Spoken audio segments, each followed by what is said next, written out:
Your roadmap to the latest in auto. Welcome to Highway Herald, where trade routes, torque, and geopolitics collide.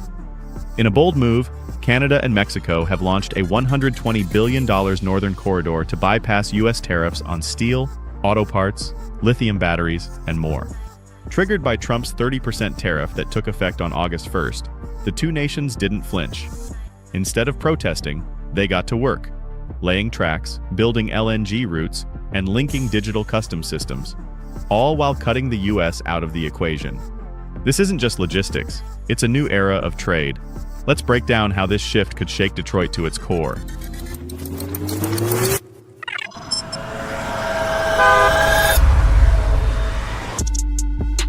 Ignition point. Tariffs set the North in motion. The moment everything shifted? July 19th, 2025. That's when President Trump fired the shot heard across the supply chain. A formal threat of 30% tariffs on a suite of key imports from Mexico and Canada. The announcement didn't just rattle markets, it jolted governments into action. Canadian PM Mark Carney and Mexican President Claudia Sheinbaum hit the phones, pushing to preserve the spirit of the USMCA while sidestepping its entanglements. But what emerged wasn't just a diplomatic back and forth. It was a strategy session between two countries tired of reactive trade policy. Mexico's President Sheinbaum called on industry titan Carlos Slim and executives in the steel and auto sectors to chart out investment plans that would insulate their economy from American pressure. Meanwhile, Canada pulled the tarp off its 5-year infrastructure playbook, revving up its Pacific Gateway investments into full gear. Within weeks, quiet conversations turned into actionable blueprints. What started as cross-border solidarity became a blueprint for sovereignty. And when business leaders from Monterey to Manitoba aligned, the idea of a new trade corridor wasn't a theory, it was a necessity. And with that spark lit, the two nations moved into high gear, engineering a multimodal infrastructure to keep the wheels of trade turning. Torque without borders, a corridor with many gears. This northern corridor isn't your average road or railway. It's a finely tuned, triple-threat infrastructure overhaul built to outmaneuver U.S. customs choke points with precision. First, there's the Pacific Shortlink, a rail-to-sea connection linking Mexico's industrial hubs in Monterey and Sonora directly to Canada's Pacific Gateway at Prince Rupert. From there, cargo sails to Latin America or moves east via Canadian rail, all while avoiding U.S. customs, inspections, and delays. It's seamless, frictionless trade, pure torque in motion. Next up, the Great Lakes Flexible Ring. Canada has revamped its St. Lawrence Seaway to bypass Buffalo entirely, rerouting steel, maple lumber, and nickel sulfate into smaller, tariff-free shipments that reach Mexico's port of Veracruz. This maneuver could slash freight volume through key U.S. cities like Chicago and Buffalo by up to 27%. Then there's the Customs Bridge, a digital pre-clearance system marrying Canada's blockchain manifest network with Mexico's port tracking system. It enables a real-time freight flow fully independent of U.S. oversight, saving $3.5 billion annually. This is no patchwork. It's a streamlined, multimodal engine for the future of North American trade. Before we delve deeper, don't forget to subscribe to Highway Herald for more stories like this. Your support helps us keep bringing you the most impactful developments in the auto world and beyond. Now that the corridor's infrastructure is firing on all cylinders, let's examine what happens to the U.S. supply chain left in its dust. Warning lights flashing, U.S. assembly lines in jeopardy. The U.S. could soon find itself sidelined as Canada and Mexico reroute trade through the northern corridor. In 2024, over 756 billion tons of goods, valued at $138 billion, flowed through U.S. checkpoints. By 2026, the new corridor could divert more than half of that traffic, stripping $69 billion in direct trade from U.S. ports. Factor in ripple effects, fuel, warehousing, insurance, lodging, and the U.S. could see losses of up to $86 billion in just 2 years. But the real torque breaker is in manufacturing. States like Michigan, Indiana, and Ohio, EV production strongholds, rely on parts from Canada and Mexico. Now, lithium battery modules can bypass the U.S. completely, reaching Ontario via the corridor.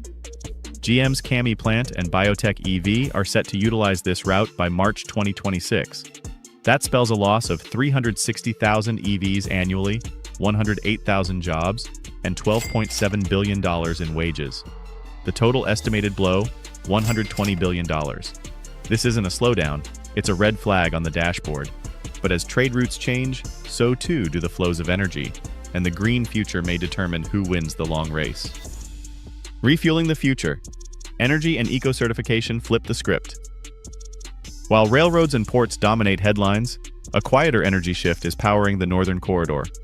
Canada is rerouting 5 million tons of liquefied natural gas annually from Kitimat to Mexico's Manzanillo, cutting California out of the equation. This shift secures Mexico's industrial energy supply while driving up California's electricity costs by $4 per megawatt hour, totaling an extra $3.1 billion per year for consumers. But it's not just about gas, it's about green advantage.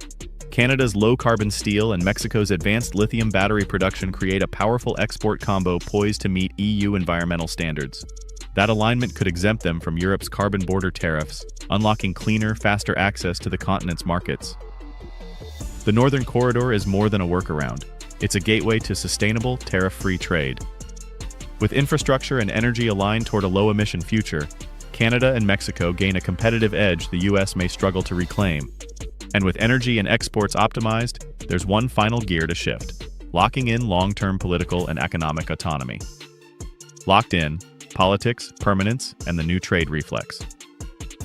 With infrastructure projects approved and funding in place, Canada's Export Development Bank contributing $2.1 billion Canadian dollars, and Mexico's Bancomext adding 27 billion pesos, the Northern Corridor is rapidly moving from plan to execution.